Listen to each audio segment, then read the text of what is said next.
Hey you, welcome to Build the Damn Thing, a place where myself, Tiffany Largy, and our amazing Do the Damn Thing coaches show you how to use your story to build it all. Whether it's your first six figures, your next layer of multiple six figures, or maybe you're on your way to $1 million. And if it's not that, it's the life of your dreams, where you are free, you are strong, and you are whole. First, we're going to show you how to use your story to build a strong foundation. And then next, we're going to show you how to use your story in sales and marketing to clean up the cracks. And last but not least, we're going to show you how to use your story to gather people. Because truth of the matter is that there's nothing stronger than being connected to people who just understand you as you are, where you are, so you can stop explaining yourself. I want to remind you that now that you're here, you are home, and I officially welcome you to our family. All right, let's get started. I can only imagine the moments that you're having with these women, these private moments. Right. I can only imagine the dialogue, or the moments of, I see you. Mm-hmm. That is so wild to me. I'm so grateful for it. It is deliciously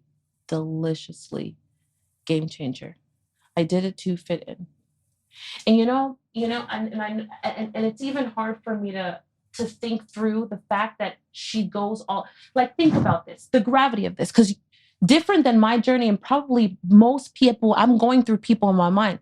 She goes all the way through medical school, right? So it's 200 years in medical school, $2 million in debt. You have had to prove yourself in a white world, and you did it. And I bet that your grades were somewhere between a high C and an A, knowing you, because you were like, I'm not going to slide in with a grade. You were like, I'm going to show all the people and all the things.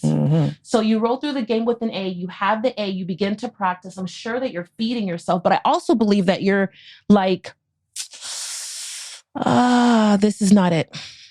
I really do believe that you're 2-3 years into this thing, and on the outside, everybody's like, "Oh, it's Dr. Young," and they're talking you up, and it's feeding you, it's feeding your ego because you did do all the work, and you're like, "Yes, I did do it, mother flippers." But you have this moment where you're literally like, "This is not it. This is not it. This is not it." And the fact that you could acknowledge yourself enough to go, I need a home. I need a home. That's big, like to go, I need a home. Because I'm sure when you started, you weren't making much money. It's probably a couple $100s. Right. She's making thousands of dollars a week. Right. You get it? Like the logic and the psychology around, she's got a great position. She's got a great place. Right. She probably works in a place where people are respecting her.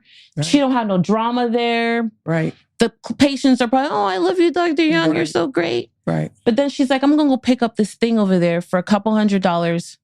She goes through, she does the first 2-3 months. She probably has $409 after 66 hours. And she's like, yes. That's so true. The reason why I have to have you walk through this for yourself is because there are so many people who don't feed themselves the thing they need. And they spend all of their time continuing to be in the other place where you fed yourself the thing you needed. Even though for the outside world, it might look like a loss, even though for the outside world, there's not much money involved, it doesn't matter. That, have you had to put a number on how many girls you've helped? How many people, how many games or people, if you could quantify how many people you've touched and impacted?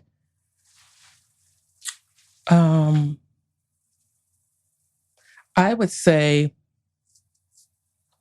probably over 1,000. You people hear probably this? Over 1,000. Because when you look at a roster, and then my games. Over 1,000.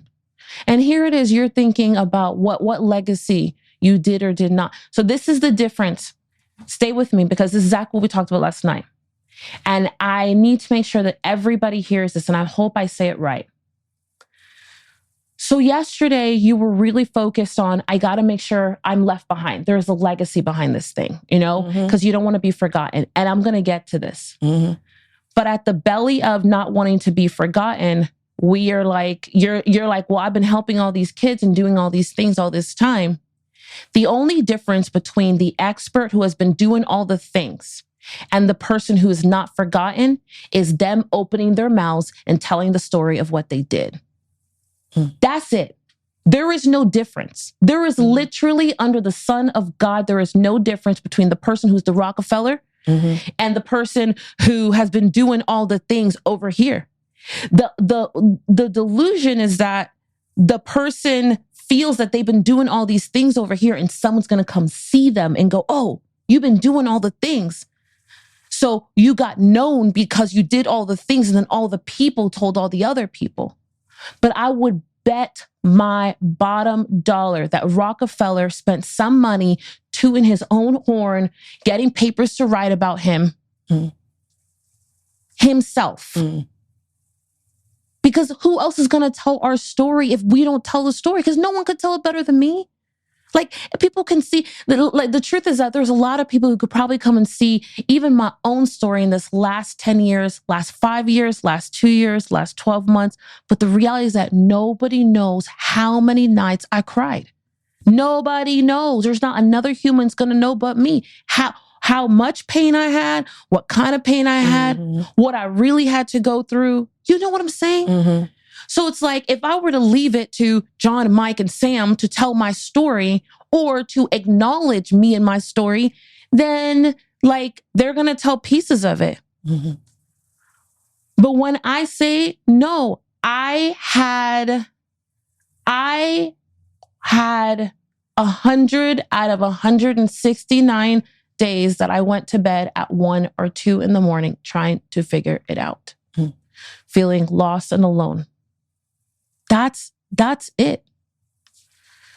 When we take the fabric of our story and we deliver it to the world, you've never told another person how many people you've helped, how many women, games you've officiated. Think about this. You've been doing this all this time. If you were doing this all this time, who the hell else would come out and say and tell? But think about it. Who is there? Even if you had 6 husbands and 62 children, none of them would know exactly how many games you officiated and how many people were there. Nobody would know. Right. Nobody's going to know. Nobody's going to know because nobody else is counting. Nobody else is there. Only I know. Only you know. So then it's my responsibility to share with all the people. But think about it. If you had heard me like 8 months ago or 8 years ago, one time go, we've helped, like we've produced 300 events. You would hear that one fact randomly. But the moment that I've put $1 million in the bank by helping people to tell their story, I have to say that over and over and over again. Move that aside. That's a quantifiable win. Now, why do I do this? Why did I get started? I got sick and tired of putting Jada Might to bed hungry. The pain of that is still real right now. There are times where I look at Jada and I'm like, shit, so sorry you went through that. It's the truth. I spent 6 years in a place that I shouldn't have been. You know what I mean? So if I don't tell you how bad it was, I felt, if I don't tell you how awesome it was, I felt, if I don't even tell you in detail how I got from here to there, there's actually no one who has been watching my story this whole time. You get what I'm saying? Like, guys, like, think about it. Think about the truth of it. Nobody could step in. Even if I paid someone $10 million today, this is the truth. If I went to a company and said, hey, 38 of you, $10 million, please tell my story. There is no way for them to tell my story unless they come back to me.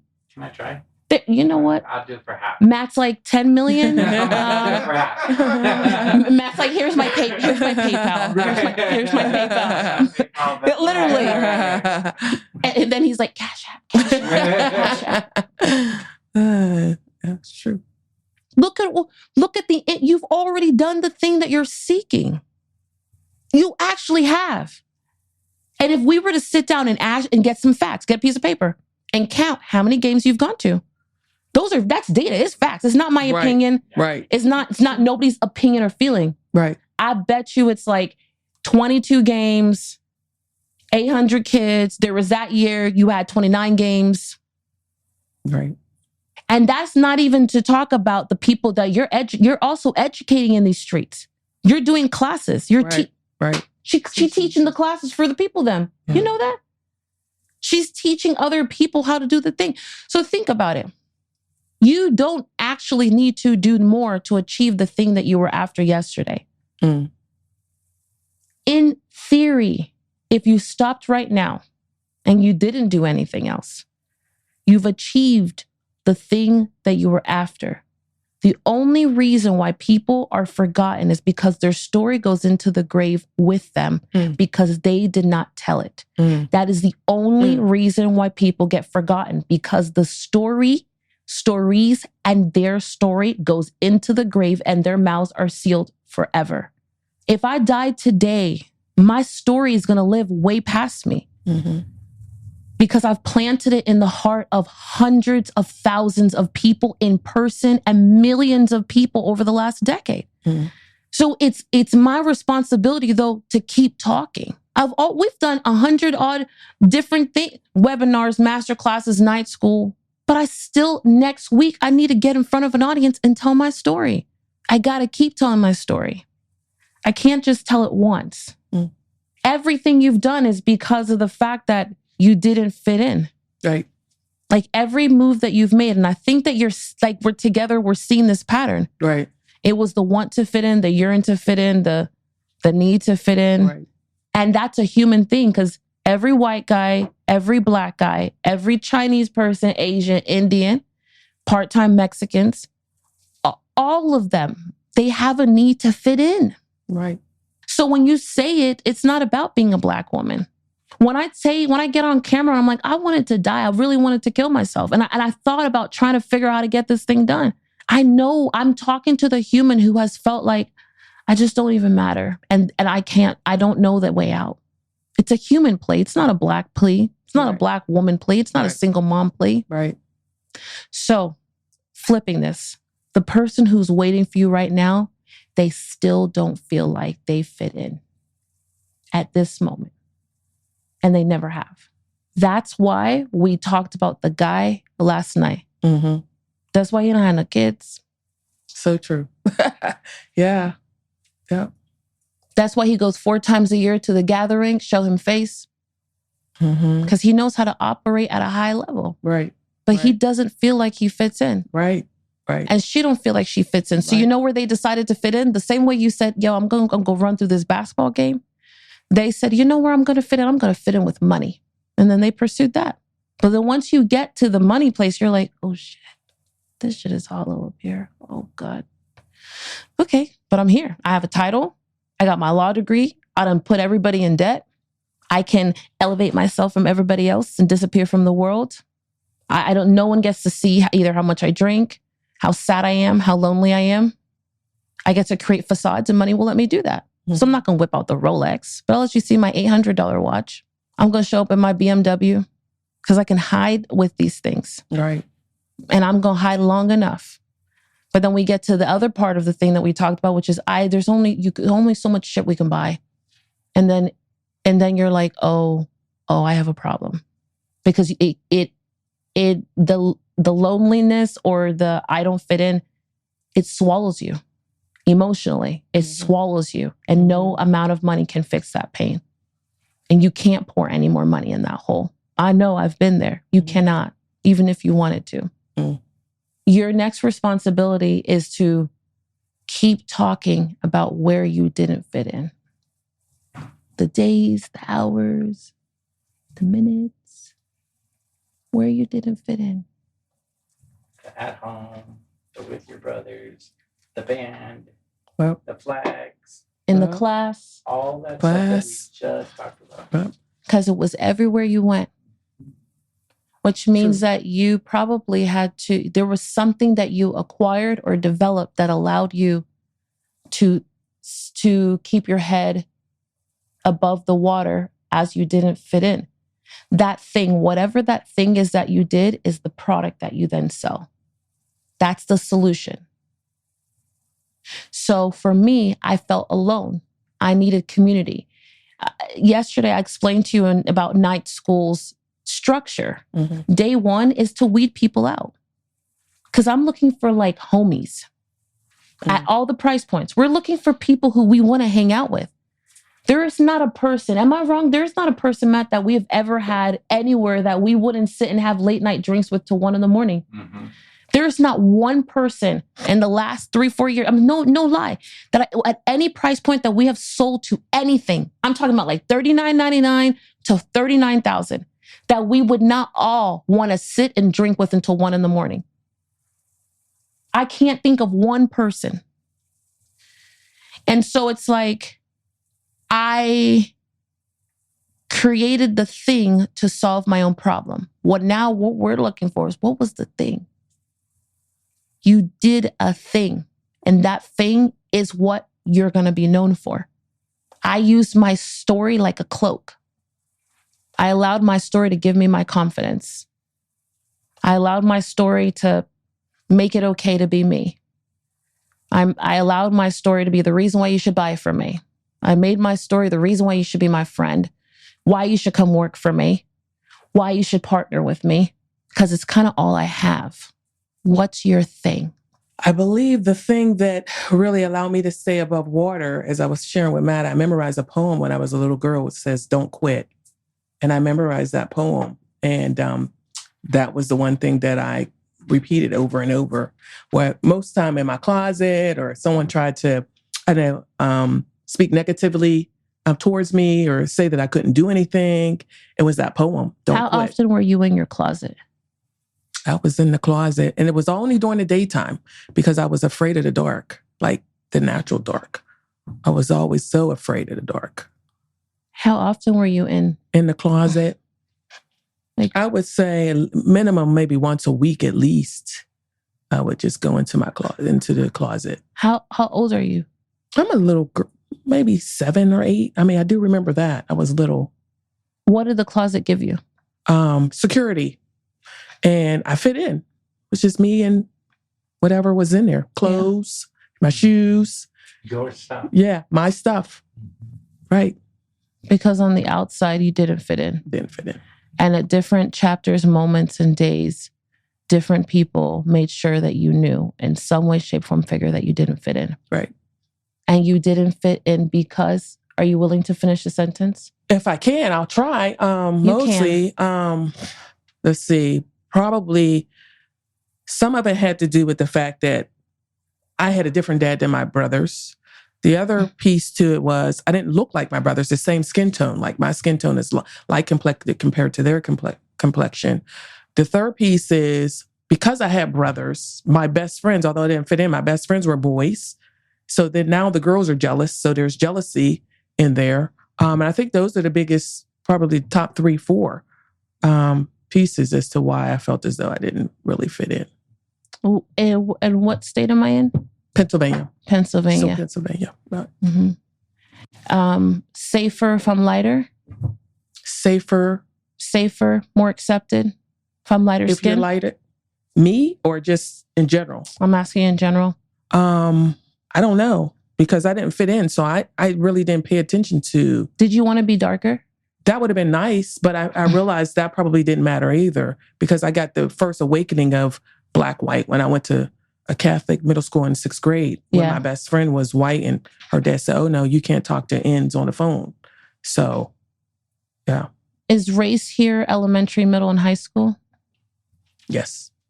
Mm-hmm. Yes. And race is the backbone of not fitting in. Yes, probably the biggest piece. It's the biggest piece. It's the highlight. Yeah, that's probably number 1. Who was the greatest? Where is the greatest place that you didn't fit in? The greatest? Yes. What's at the top of the list? Because I asked you this question before, but the answer is going to change. The greatest place. I mean, the time let's see, there's probably 2 places. School, because I would pick the place I spent most of the time, basically. Probably school, when I went to Catholic school, all white school. And then 2, probably my home. Where was the one place that you did fit in? That I did fit in? My closet. Months ago, I asked you this question differently, and your answer was that you fit in with your family and in your neighborhood. Okay. And I asked you the question indirectly because I felt like you didn't fit in with your family. I feel like you fit in with your mom. Yes. That's probably true. Yeah. And that is what I heard in between the lines of what you wouldn't say before we got into a conversation about race or the truth of not knowing we could fit in. Right. That you felt that you fit in with your mom. Right. But that place of fitting in was skewed because of the questions around, Mom, where is my dad? Yeah. And so you had this navigating nonstop battle of self. And then also you said, I will just fit in with me. That's where becoming a doctor, because there is no higher position than a doctor, then no one could tell you anything. That's why you became a doctor. It is not for any other reason. It is not for any other reason. You became a doctor because you were like, none of you people would be able to say anything. I'm going to be at the top of the food chain. I'm going to have the job. I'm going to get the accolades. I'm going to have the things, and I'm going to put that on as a cloak. And this will be my identity. And this cloak is going to cover me, and it's going to protect me. And then people can't penetrate you. Mm-hmm. It wasn't even about having a certain amount of money. It was about adopting an identity. Mm-hmm. Mm-hmm. And this identity became the tool and the thing. And as wild as it sounds, if you could think that the identity is the most important part, because to fit in with ourselves, we actually have to then know who the hell we are. Mm-hmm. So even though it wasn't long lasting, you were like, I know who I am. I am a doctor. Bingo. I got me a title. I know who I am. But that non-lasting part of it, it began to wear and it got thin. And you were like, the doctor thing is nice. I'm grateful for the money. You like people and you love to help people, mm-hmm. and you have the heart for humans. So you were like, all right, I get the gig. I'm going to do it. But the only place that you fit in is with and by yourself. Mm-hmm. And that's why you've created your life the way you've created it. Mm-hmm. Has anyone ever made you feel safe? You don't have to tell me who. Anyone. Is there any human that lives today? Is there any human that lives today that has made you feel 100% safe? Probably my mom, my mother. Mm-hmm. Yep. And that's it. That's probably it. If I had to pick, yeah. I would love to be able to say my brothers, but I would think just my mom. Nope. I understand. Yep. Were they ever jealous of you for being a lighter skin? I don't know the answer to that. I mean, they didn't treat me any different. I don't think so. Did they ever make a comment, statement? I don't think them, but other people. And they... Banana, just school kids. I don't remember my brother per se, because I don't think my mom would tolerate it if they did, right? She would just nip it in the bud. Just like she always said, she never had half of kids. So she never allowed us or my brothers to say, oh, that's half your sister. She always said, I had a whole child. I think I'm going to have another topic I'm going to talk about soon. Colorism is such an interesting thing. And Dr. Young, you're amazing. Let me just tell you this. You have done something ridiculously huge for yourself, but also for everybody here in this room.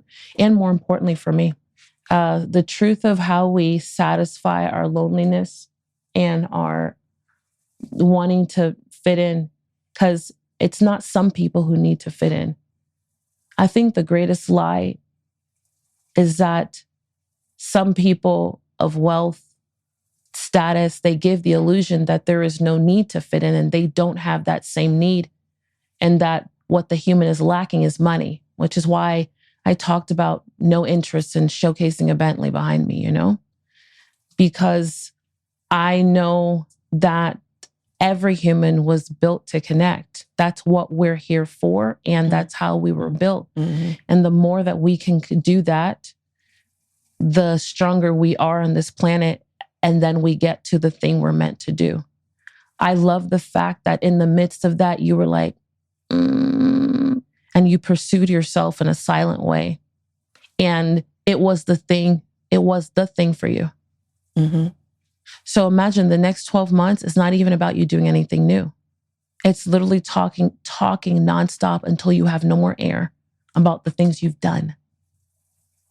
You talking nonstop. That's that word in the middle. It's not you talking about the things you've done. You talking nonstop. Oh, this is so good because we're on the same page now. She was like, I don't know if we're on the same page, but real earlier. She was like, you might be in the same area. Same book, maybe.